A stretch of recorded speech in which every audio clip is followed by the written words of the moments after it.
Cameroon, Bantou, Africa, Bantou, to the world, Bantou. Salut, bienvenue sur votre plateforme. Bantou Media Group Sport, abonnez-vous les amis, commentez aussi de façon responsable. Jérémy Sorin Djitap, il était invité dans une émission sur une chaîne de radio française. Les mecs sont arrivés au Cameroun avec leur radio RMC. Et ils savent que si vous arrivez au Cameroun, si vous ne parlez pas d'Ito, votre émission ne serait pas virale. Et pour que ça soit viral, les gars ont proposé, ils ont parlé de Samuel Eto'o fils.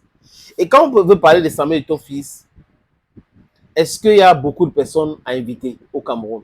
Des gens qui vont prendre en charge Samuel Eto'o fils. Jean-Bruno Tagny, apparemment, il n'est pas au Cameroun, il serait au Canada. Donc, s'il était là, il serait dans cette émission. Junior Bignam, qui a travaillé à l'Africa Foot, qui était dans cette mangeoire et qui ne l'est plus, et qui garde un dent contre Samuel Eto'o fils. Il avait fait des déclarations comme quoi la fédération n'a pas dit son mot sur le recrutement, et j'avais dit que ce monsieur est en train de se perdre. Et la fédération a eu gain de cause.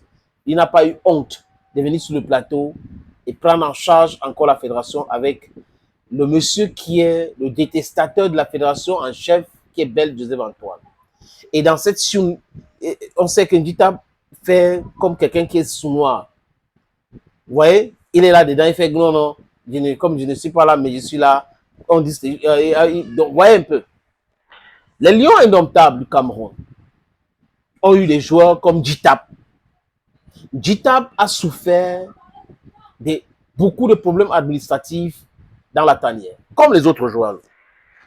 En 2002, ils partent en Coupe du Monde au Japon, Corée. Il y a eu un problème de prime.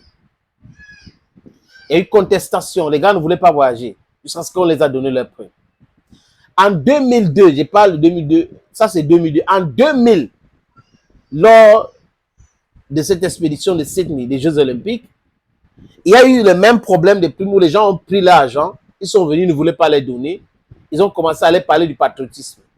Le patriotisme du banditisme. On peut citer des exemples, les amis, où la tanière ou des avions de Lyon ont été transformés en cargo pour porter les marchandises de certains fonctionnaires et certaines filles de joie qui viennent de Minifem ou de Douala Ba et autres ont été mises dans ces avions-là pour voyager. C'est un fait, les amis, nous sommes au Cameroun. Mais jamais l'équipe là n'avait fait la sortie que André Onana, Abaka, Vincent ont fait dernièrement.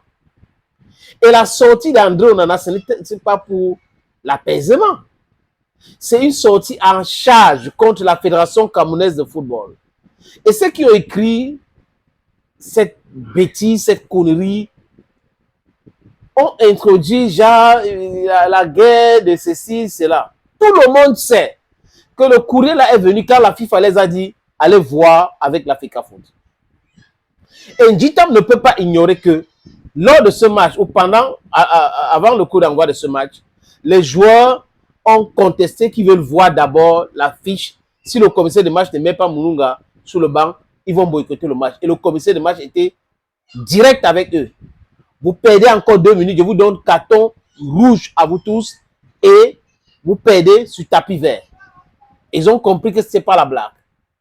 C'est pour cette raison que vous avez vu Manouvier est entré, il faisait le travail de va-et-vient entre Marc Brice et son vrai patron qui est Joachim Moununga, MC Gradin. Quand j'ai fini de dire ça, moi je n'ai jamais été dans la tanière. Bel Joseph Antoine, il passe son temps dans les vestiaires des Lions, il part regarder les entraînements en tant que qui, je ne sais pas. Djitap aussi allait dans les vestiaires, certainement, il est dans les vestiaires.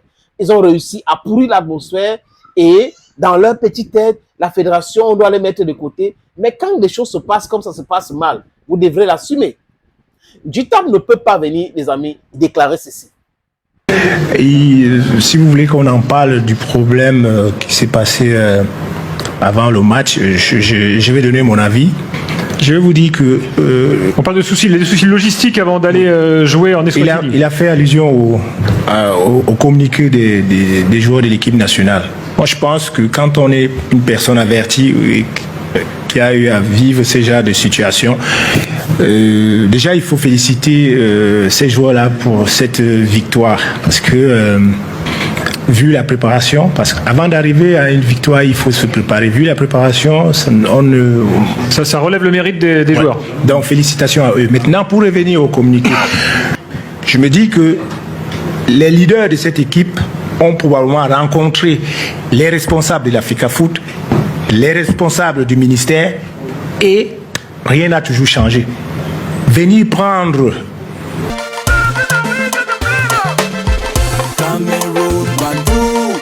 le peuple camerounais à témoin, c'était pour dire que cessez. Et je pense que tout Camerounais devrait tout de suite, c'est comme ces joueurs-là, c'est nos soldats. Quand ils vont en guerre, ils ont besoin de munitions. On doit tout simplement les donner. Je vous dis, quand ces gars, ils en arrivent là, il y a eu des démarches en amont. Ce que vous ne savez pas. Vous comprenez? Et c'est ce que je l'ai dit. Les gars ont probablement rencontré ces dirigeants-là, mais ça a perdu ce problème. Et aujourd'hui, le coup de gueule, pour moi, c'est qu'il faudrait que ça cesse et qu'on mette tout à la disposition de ces gars-là pour qu'ils se qualifient. Mais Gilbert, juste un point. L'intérêt commun, c'est quand même le Cameroun. C'est le Cameroun qui doit gagner. C'est ce que j'appelle l'hypocrisie.